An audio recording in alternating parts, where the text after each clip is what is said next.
Je n'ai pas relu Saint Jean, mais les deux autres synoptiques ne parlent pas que Jésus est. Saint Jean parle que Thomas veut toucher. Hein.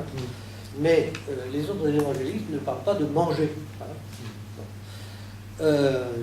Je crois que, alors, ce qu'on donne comme explication, c'est que c'était très important dans un monde grec, hein, où le corps est complètement dévalorisé.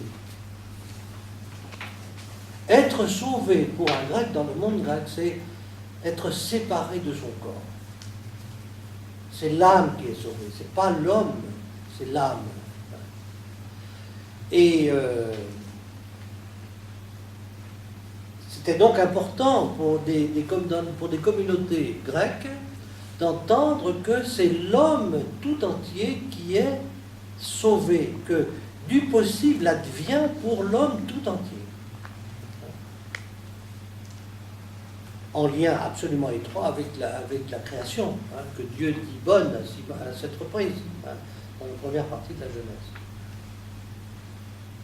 Saint Paul, dans un cadre un peu différent, dira que, dans l'Épître aux Romains, que toute la création attend, hein, est dans l'attente. Hein, et elle est comme en gestation d'autre chose, hein, avec nous, hein, en lien étroit avec nous.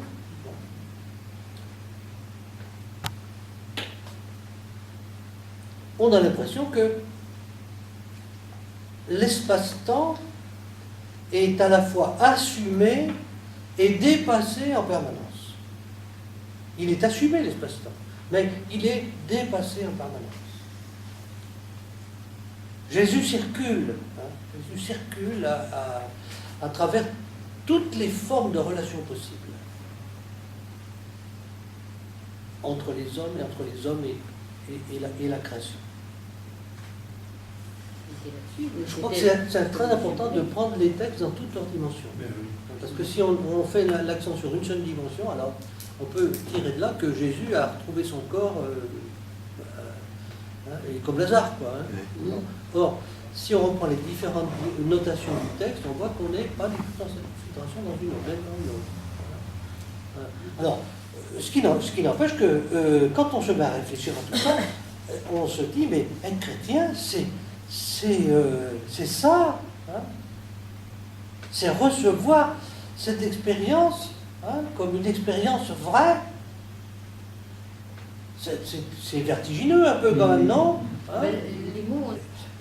Moi, quelquefois, j'ai entendu à des sépultures des affirmations de la foi en la résurrection que j'aurais préféré ne pas entendre.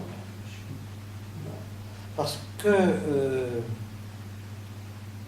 on n'est pas dans l'évidence avec ça.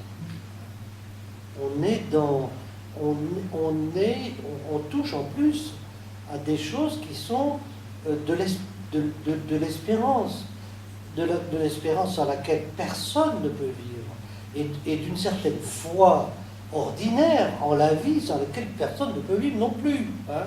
Donc, je veux dire, la palette des interventions possibles et des paroles justes à trouver, quand même, est grande, non? Je crois que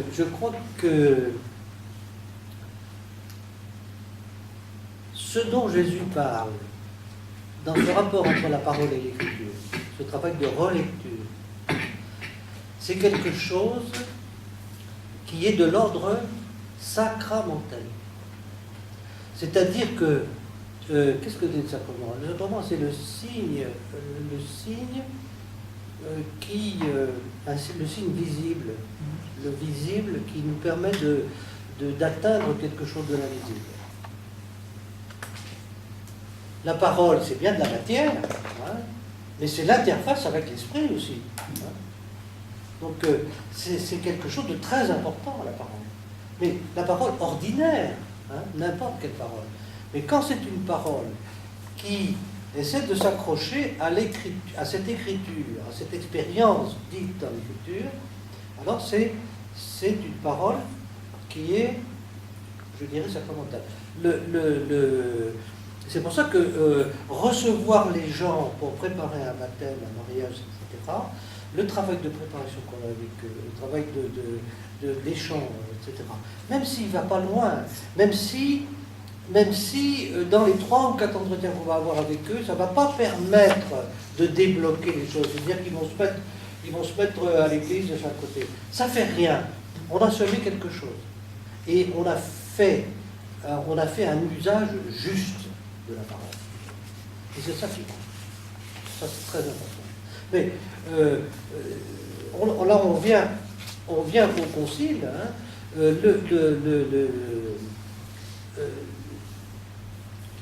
le concile, dans la manière dont il a parlé de la parole de Dieu, hein, il a mis presque sur le même plan, la liturgie de la parole et l'Eucharistie. C'est exactement ce que fait Luc hein.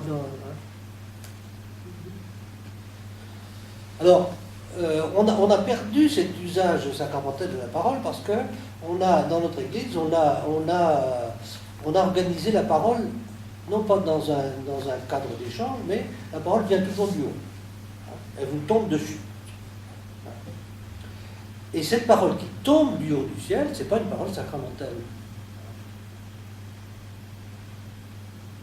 Ou bien dans un sens extrêmement restreint. Notre usage, il faut redonner à notre usage de la parole hein,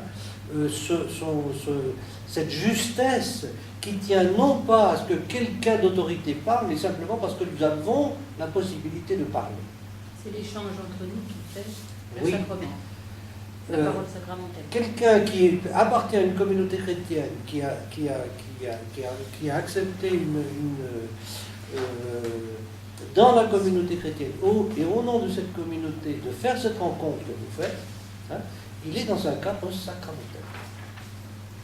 Au sens large. Au sens où l'Église est sacrement.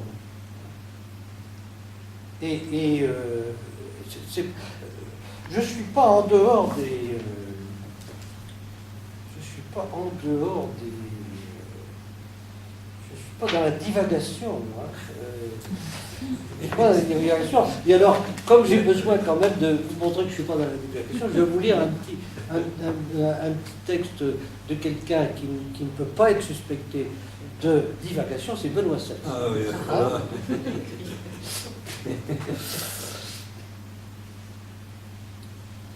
Sur l'attitude à avoir aussi bien envers l'Eucharistie qu'envers la parole de Dieu, Saint Jérôme affirme. Saint Jérôme, c'est lui qui a fait la traduction. Nous lisons les Saintes Écritures.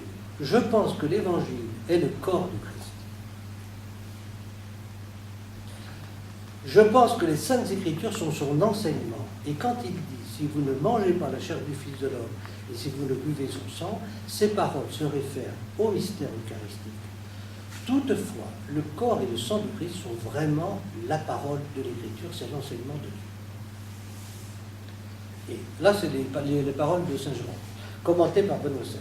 Le Christ, réellement présent sous les espèces du pain et du vin, est présent analogiquement dans la parole proclamée dans la liturgie. Approfondir le sens de la sacramentalité de la parole de Dieu peut donc favoriser une compréhension plus unifiée du mystère de la révélation, se réalisant par des actions et des paroles intrinsèquement liées en elles. Les paroles et les actions ne doivent pas être séparées. Ce qui parle dans la vie du Christ, ce n'est pas ce qu'il dit, c'est le lien qu'il y a entre sa parole et ce qu'il fait. C'est ça qui parle. Benoît XVI, exhortation apostolique post-synodale, la parole du Seigneur, 2010. C'est récent.